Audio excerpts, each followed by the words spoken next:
Bueno, volvemos entonces después de la película, después de ese final que ya vamos a hablar en el final, valga la redundancia de esta parte de análisis, pero bueno, vieron, ¿no? Está estructurado en 3 cuentos diferentes, los 3 son atribuidos a diferentes autores, a Chekhov, a Tolstoy y a otro más que no recuerdo.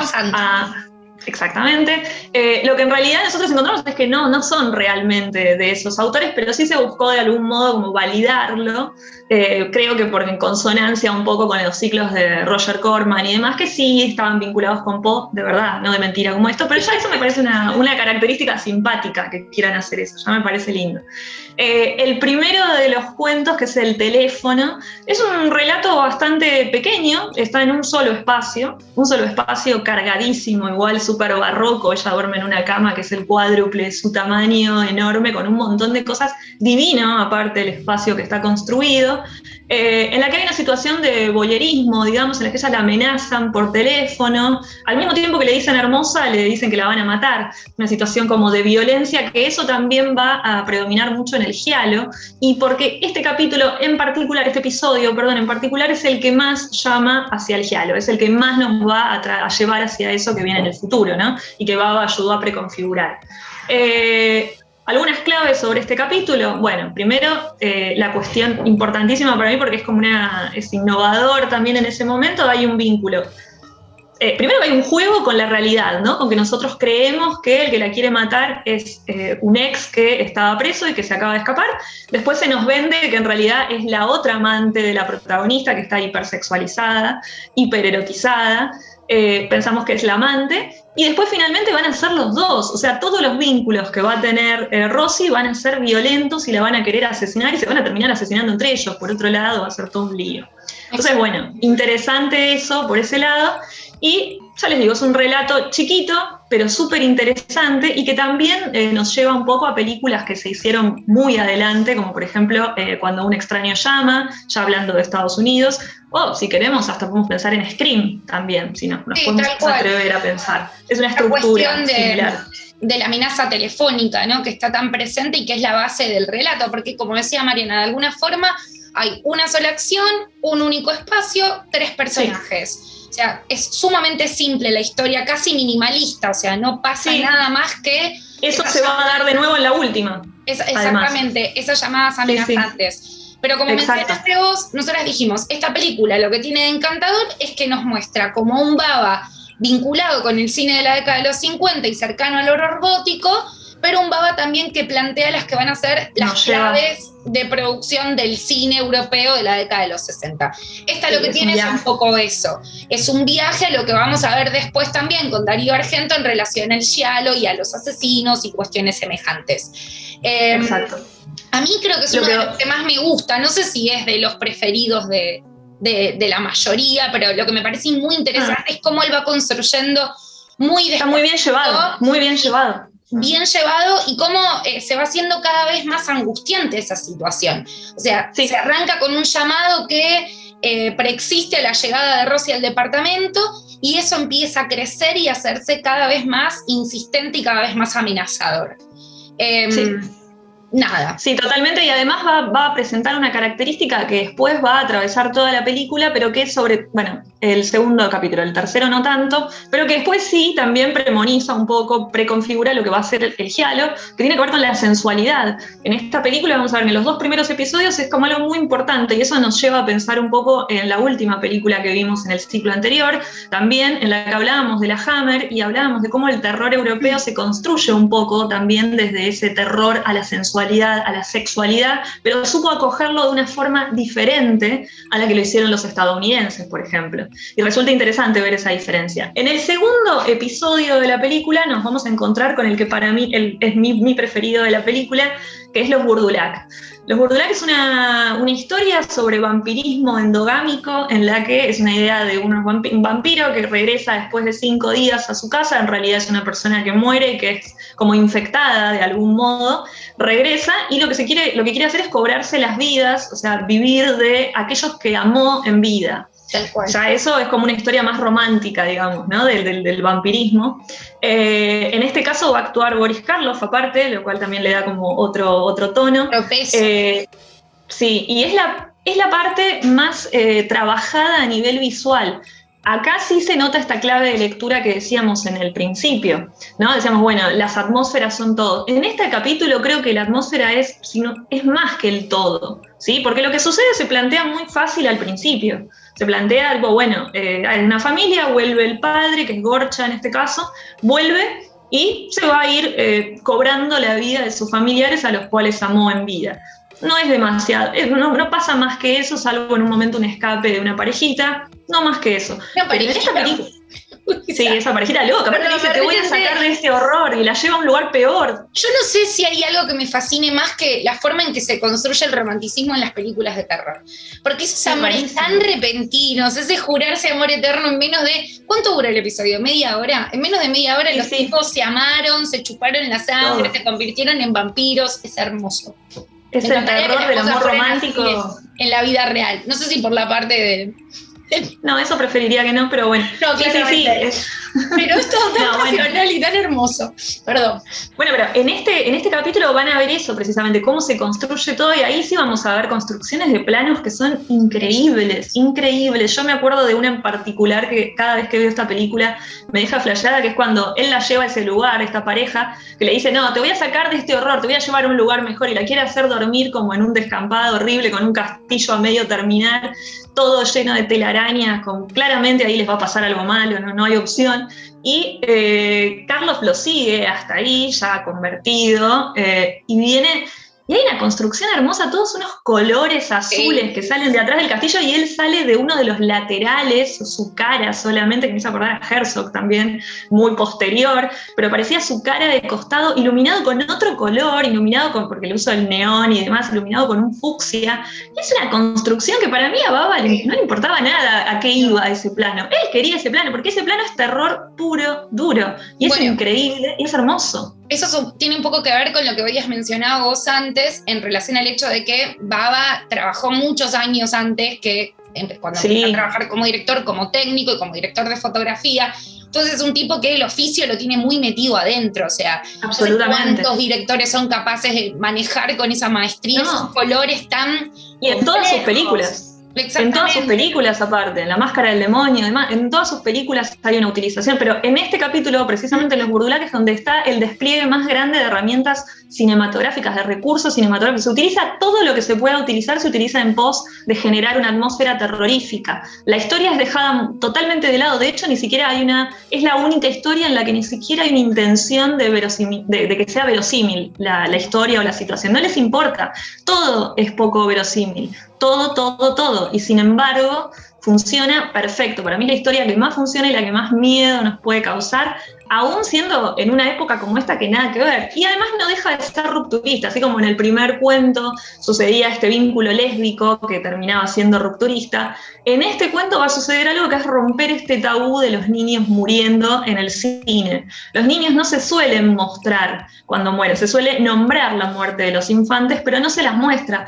Acá él se va al carajo y directamente te muestra el cadáver con la madre llorando encima, y te muestran la cara del nene con solo sus ojos tapados, y no le importa y lo muestra igual. Después el niño regresa tipo cementerio de animales a decirle a la madre, tengo frío. O sea, imágenes terroríficas construidas desde un niño, sí, tremendo, construidas desde un niño, y en el que se muestra el cadáver totalmente. Es una película que es la parte que tiene terror más explícito, por esto del niño, y también en el momento muestran una cabeza directamente cortada, que muestra a Carlos en primer plano, y todas esas cosas que ahora nos parecen tan comunes, no lo eran en el año 63. Por eso creo el terror de los yanquis a ver el cine europeo es tremendo, porque era nada que ver a las cosas que ellos mostraban. Bueno, y el último episodio es La Gota de Agua, un episodio que evidentemente es el que está más emparentado con el primer episodio en términos estilísticos y en términos de desarrollo de la acción. ¿Por qué? Porque básicamente tenemos a un personaje, o muy pocos personajes, podríamos hablar que la enfermera es la protagonista, pero también ocupa un lugar de privilegio esta condesa que muere en la sesión espiritista. Se concentran muy pocos lugares, la casa de ella y la casa de la condesa, y hay una sola acción que tiene que ver justamente con el robo de ese anillo, que se va a terminar convirtiendo en algo que funciona como una suerte de pesadilla real para la protagonista. Es un episodio muy minimalista, donde también se puede ver la maestría de Bava en relación al uso del color, pero sobre todo el uso del sonido. Y es justamente el sonido el que le da título a este episodio. La gota de agua es aquello que va marcando como el ritmo y el crescendo del miedo en ese personaje principal. A mí lo que me parece bastante interesante de este episodio es que, de alguna forma, Bava lo que está haciendo es ubicar el miedo en un espacio cotidiano para el personaje principal. Y eso es un poco el motivo por el que nace el terror moderno. Esta sensación de que son esos espacios donde nos sentimos cómodos, donde nos sentimos protegidos, los que empiezan a volverse atemorizantes. Tengamos en cuenta que este episodio puede leerse como de dos formas diferentes. O sea, podríamos pensar que es terror sobrenatural, porque de alguna forma la condesa vuelve, no sé si vuelve de la muerte, porque no vuelve, puede ser que vuelva de la muerte. No sabemos. O que de alguna manera esa culpa por haber robado una pertenencia de un muerto hace que esta mujer sienta cada vez más miedo de algo que le está produciendo su propia psique, por decirlo así. Claro, podría tratarse netamente de un terror psicológico, porque esto que vos nombrabas antes del terror también ubicado adentro de los lugares que deberían ser nuestros lugares de seguridad, también me hace acordar mucho de la idea de lo siniestro, tipo del terror generado por algo que hacemos cotidianamente y que en un momento se vuelve, empieza a dar miedo, ¿no? Y se convierte en lo siniestro. Entonces puede ser todo producto de la mente de esta enfermera que tiene culpa y que eso se demuestra también con distintos recursos cinematográficos, como por ejemplo el sonido de la gota de agua, y al mismo tiempo por esa imagen subjetiva, esa cámara subjetiva de la mosca, que la va a perseguir por todos lados, que en algún momento que va a venir a significar de alguna manera como también la perturbación de ella. Tal cual. Y justamente tiene que ver con esto, o sea, acá es donde vemos con mayor claridad todo lo que tiene que ver con el elemento sonoro, que va a ser central también para la construcción del miedo y del suspenso dentro de lo que va a ser el giallo.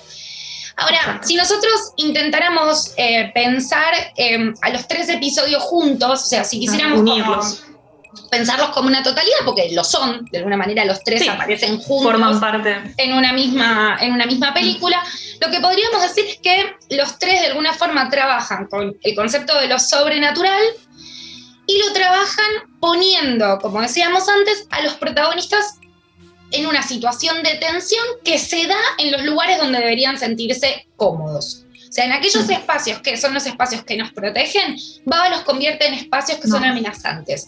Aquellas personas que son las que amamos son las que efectivamente terminan convirtiéndose en nuestra propia amenaza. Salvo en el último episodio, que el mismo Bava lo menciona, él dice que lo que buscaba con la gota de agua era justamente construir una situación en la que se pudiera expresar el estado de ánimo de una mujer que vive sola. Una mujer que vive sola y que sabe que al llegar a su casa nadie la está esperando.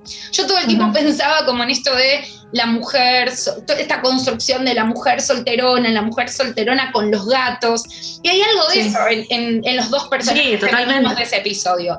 Incluso hay algo bastante semejante en relación a la apariencia física, porque cuando la protagonista, la enfermera, muere con el mismo gesto, tiene el mismo pelo que esa condesa que muere sola en una sesión de espiritismo. Yo no sé si es el anillo lo que las condena, ¿no? Porque es como una suerte de condena que se va pasando de mujer en mujer.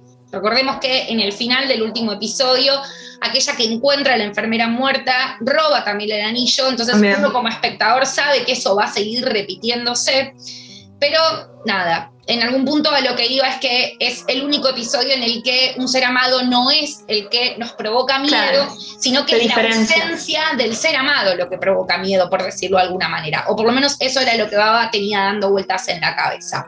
Bueno, ¿cómo cierra este episodio? De la misma manera que comienza, con Boris Karloff dándonos la despedida, pidiéndonos que nos cuidemos. Y de alguna forma, lo más interesante de esta parte final tiene que ver con que, luego de que Boris Karloff nos advierte e intenta protegernos, Bava decide poner en evidencia el artificio. Bava decide hacer como una especie de traveling hacia atrás en el que muestra a Karloff arriba de un caballo retrucho, galopando con tipos que giran alrededor con ramas para generar... Con ramas para hacer creer que está corriendo el caballo. Eso me parece hermoso. Es bellísimo. O sea, por lo menos para mí la mostración del artificio siempre es linda y me parece un buen cierre porque nos asusta, nos incomoda, pero termina dándonos como una especie de abracito que nos hace estar contentos. Yo había antes hablábamos que da como emoción. Perdón. Yo había mencionado al principio que el final de la versión norteamericana era diferente del final de la versión europea. Y acá es donde esto se pone en evidencia. La productora norteamericana le pide a Bava que realice un final, por decirlo de alguna manera, que baje un poco el nivel de tensión que se presentaba en los diferentes episodios. De ninguna forma los tipos podrían haber advertido que la forma de bajar la tensión de Bava era el artificio. Esto hizo que, de alguna forma, la versión norteamericana tenga esta parte cortada, o sea, se cierre directamente con un Karloff que sacaron. Exacto. Es entendible que lo hayan sacado porque justamente Estados Unidos levanta la bandera de la construcción del artificio, entonces la mostración era un poco problemática.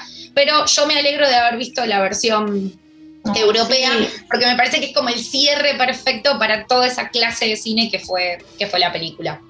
Sí, termina constituyendo una reflexión sobre el cine, mostrando eso, me parece divino, y además otra vez construye esa idea de que para los europeos el terror está como al lado del humor también, porque en realidad es así, hay gente que se ríe del miedo, ¿entendés? O sea, son sensaciones y emociones muy cercanas, y es algo que, por ejemplo, el cine estadounidense nunca pudo comprender y nunca pudo integrar a su cine. En cambio, los europeos lo tienen tan claro. Siempre, en las películas de Argento, si vamos al caso, por las películas que hayan visto más, siempre hay elementos que tienen que ver con la comicidad. Siempre los hay. Y aunque no lo quieran, lo sigue habiendo. O sea, en cambio, y en esta película pasa lo mismo. Entonces me hace acordar mucho de películas también de Lucio Fulci, donde también se reflexiona sobre el dispositivo cinematográfico que va a terminar reproduciendo el terror. Y me parece que tienen una forma de acercarse y de abordar el género del terror que es hermoso y que es súper envidiable y que emociona. A mí por lo menos me emociona al final. Es hermoso. Bueno, esto fue todo por hoy. La próxima semana, lo voy a decir porque ya lo arreglamos, así que se puede decir. Ya está, la próxima semana vamos a pasar una película de Emilio Vieira, director argentino. Habíamos planeado pasar Sangre de Vírgenes, pero después nos encontramos con una copia muy buena de La Venganza del Sexo, así que vamos a pasar. Excelente la copia, lo van a ver zarpadamente bien. Hermoso, cosa extraña en el cine argentino, no digo de esa época, sino argentino. Así que nada, la monstrua se encuentra con un monstruo bastante extraño. Ya lo van a ver. Extraño, prepárense porque hay cosas raras. Hay órganos que hablan en la película. Ya por empezar eso ya es complejo. Es complejo como mínimo. Título hermoso, La Venganza del Sexo. Del sexo, ¿qué querés decir con eso? No. Pero bueno, rarísimo. Así que bueno, prepárense porque va a estar buena. Nos vemos la próxima semana. Adiós.